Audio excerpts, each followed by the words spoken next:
Hey guys, let's say bringing you another video. Welcome to a LOL dev update video. So I love doing these. I don't know if I did one on the last one. That was like 10 days ago. I can't remember. But this one really piqued my interest and kind of got my eye because we're going to be talking about roaming mid laners, which obviously is a topic that I quite am talkative about. That I've never loved the crazy meta of roaming mids that you have champions like Cat or Kiana that spend more time roaming than in mid. So we'll see what Riot says about it. But before we do, let's read it all. So this is again from Riot Axes, which remember is the lead gameplay designer, and he's kind of newish to the role. And he's the guy that has seemingly come into the role and has actually tried to make change in the game. So, which is good, because the game was in a pretty bad state a little while ago. It's definitely better than what it was. So hi folks, Riot Axis here with an off-cycle round of quick gameplay thoughts. I'm going to try something a little different this time. I'll be covering a few different topics instead of just one. I'm going to also talk about some stuff that is still a bit controversial internally. Not everything I discuss here is going to lead to changes in the game, and not every dev is going to agree with all of this. But I hope that this helps you understand how we think with these kind of issues. See, this is the type of thing that, like, I kind of like that they talk about things that are controversial internally, but also at the same time, it's kind of like dangling that carrot. And what I mean by that is one of these last year discussed the potential, oh, we might get rid of duo queue and put it into flex. But that's obviously never happened because it's a really controversial thing even within Riot. But now our solo players are like, oh, you shouldn't have dangled that carrot because now we're forever thinking you said that might happen. Because that's the only issue with when they do say things and then it doesn't happen, is people get hopeful. No matter what the topic is, some players are going to get hopeful. But let's begin. So, roaming mid laners. There's some evidence that the 13.4 changes to early kill experience hit roaming mid laners a bit harder than expected. Fizz, Pantheon, Kiana, as well as a few others. They haven't said Katarina, but she's definitely there. Some of those champions are looking weaker than we're comfortable with. And some of the buffs in patch 13.5 will be aimed at addressing them. Others did not lose a bit of win rate, but not enough to make us uncomfortable with their balance. For example, Yone went down a bit, but is still looking pretty good overall. So they count Yone as a roaming mid laner, but the data isn't conclusive. Talon and Katarina, in particular, don't appear to be affected, and we'd have expected them to be among the most impacted. But it's still possible it was some other effect causing it. Annie gating out non-mages perhaps, etc. But it's something we'll be interested in watching over the next few patches. So I can just say something straight away that I would say as a difference. Like literally, and I'm live streaming right now, and I'll be interested to see if Twitch chat agrees or not. And obviously in the comment section on YouTube, let me know.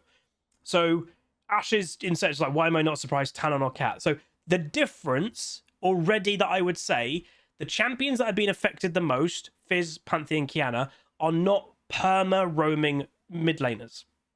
They like to stay mid and try to win their 1v1, but they will roam occasionally. The difference with a Talon and a Katarina, they only roam. Both of them. They are ultimately just roaming champions. That a Katarina and Talon, we've all been there. They're in mid lane. They spend more time out of mid than in mid. Those two champions, especially over any of these, obviously over Yone, that to me is the difference. So when you are crazy roaming, it doesn't matter that it's been nerfed, because their goal isn't try to maximize mid lane and try to roam a bit. They only care about roaming, get that double kill in bot lane, roam, get that double kill in bot lane, roam, get that double kill in bot lane. That's all they care about. Where Fizz, Pantheon, Kiana all want to try and maintain some good farm, and they are more about 1v1ing than pure roaming. Katarina really only cares about that. Talon, his whole kit is jumping over jungle walls to roam quicker. That to me is the difference between those two groups of champions straight away. So then we view roaming as a little too dominant in high play as of 13.3. I'm going to be honest, it's been more dominant than 13.3, but this is where Riot has finally gone, hey, roaming's a bit too strong.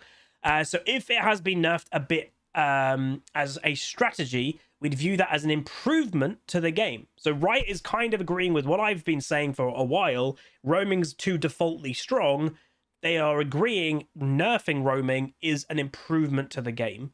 Though, of course, one that requires us to rebalance some champions around the new state, and it's not high on our priority list, so we're not planning work to nerf roaming, but we wouldn't be sad to see a side effect of this change. So what Riot is saying is roaming mid laners isn't a high enough priority that we're just going to really dedicate, hey, we're nerfing it, bam. But they aren't going to be sad if a few of the changes that they're making to champions, they won't be sad if roaming gets affected by that. See, it's the thing of like mid lane really hasn't had much anything in the recent year or two. Because mid lane hasn't felt great for a while, especially for mage players. Mage players don't roam. Roaming has been the default strong solo queue playstyle for over a year, maybe even close to 2 now. So for me, it's a high priority, but for, I guess, Riot as an overall game, they just don't think it's a big enough thing, which is a bit annoying, I'm going to be honest. I kind of wish they prioritized it a little bit more, because it is annoying. But it is nice, on the flip side, it is nice that Riot is admitting it's a bit strong, and they are wanting it to be less strong, but they're just unfortunately not thinking it's a big enough priority to actually do properly something about it yet. But I don't know. We'll see.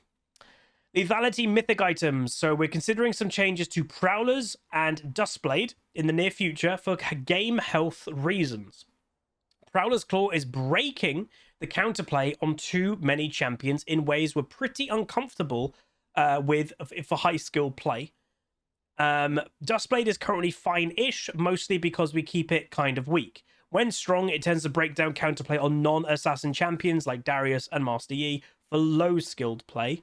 And there's no ETA when we'll ship these changes, but it's a problem space we're actively looking at. Okay, so what they're saying is those 2 items specifically are breaking counterplay. Now, how are they both doing that? Well, Prowlers is giving mobility to usually non-mobility champions, or extra mobility to already a quite mobile champion like Kha'Zix, and that just counters your mobility. Your mobility of beating a Master Yi, or let's say, we'll use the other example for that, but beating a Kha'Zix is staying away from him, and oh, okay, he does his gap close, and then I get away from him, but then he's got Prowlers, and wham bam, thank you ma'am, you're dead. It's kind of the same thing with Sion. Sion goes lethality, you kill him, woo! Then he Prowler claws you in zombie mode, and you're dead. You're a bit like, oh, okay.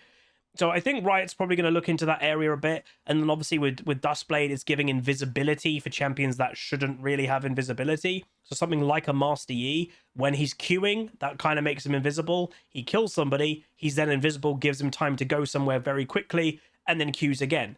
Especially a lower rating play where the reaction time isn't going to be as fast, people are going to be a bit bamboozled by it, more so than they should. So it is nice that Riot is looking into that, and both of them, it's kind of weird that Dustblade is more affecting high rating play, and, sorry, other way around.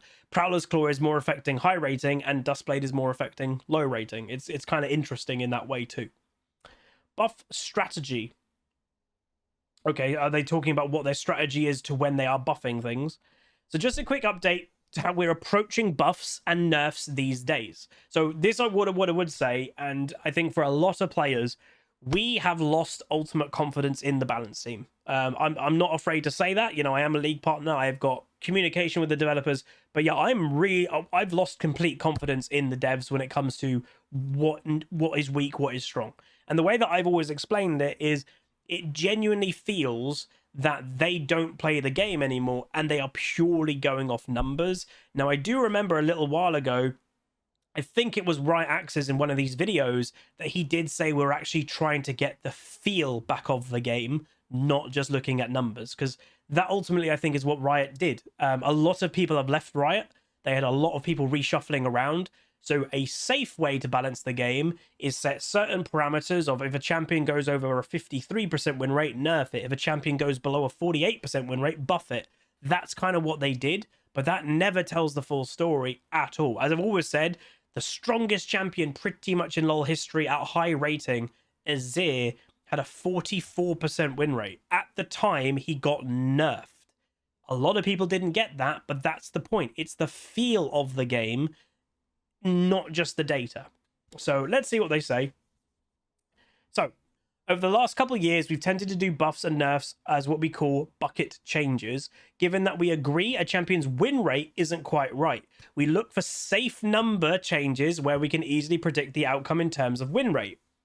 We also have a strategy of work we call patchwork, where we take a longer period of time to do a more careful change intended to solve some larger problems or to make a champion feel noticeably better to play. For context, most bucket changes can be done within a day. However, patchwork typically takes 1 to 2 weeks depending on the scale of the changes.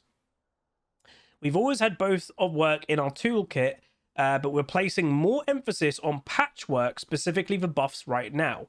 It won't be a huge swing players will immediately notice, and we're still definitely doing smaller pure number buffs, but more of our changes for the next few patches will be aimed at improving the feel of a champion rather than simply increasing their win rate through number tweaks.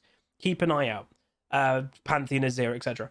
That, again, yes, they are still ultimately using win rate, and I still don't think it is the best parameter overall for feel and stuff of the game.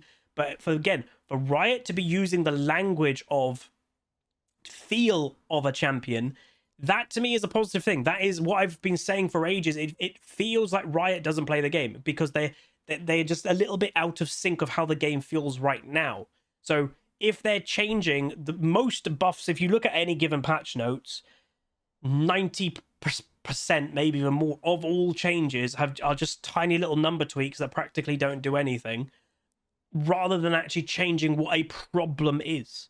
And what it looks like they're trying to maybe work into is the patchwork is more actually changing how it feels for a champion and resolving a problem the champion has. Whether that be a positive problem or a negative problem, they want to fix the problem, not just kind of go, hey, that champion's not really played very much, just give it 0.1% more AP scaling, done. Because that doesn't fix the problem. So this to me is a really positive thing. I actually would say this is a bigger thing than some people may make out. If, I'd say right now in the last few years, it's been 90% have just been these little number changes. If they manage to get the patchwork versions of buffs, nerfs to 50% of changes, that's really good for the game. Because what you also have to imagine is they've even said it here. Most bucket changes, so the little tiny ones, they do them within a day. Not the most thought is probably going to go into that, and not the most research is going to go into that. Have we all seen champions getting these little tweaks when they probably don't need it, or it's the wrong thing to do? It's probably because they've done it in a day and go, that'll do, job done.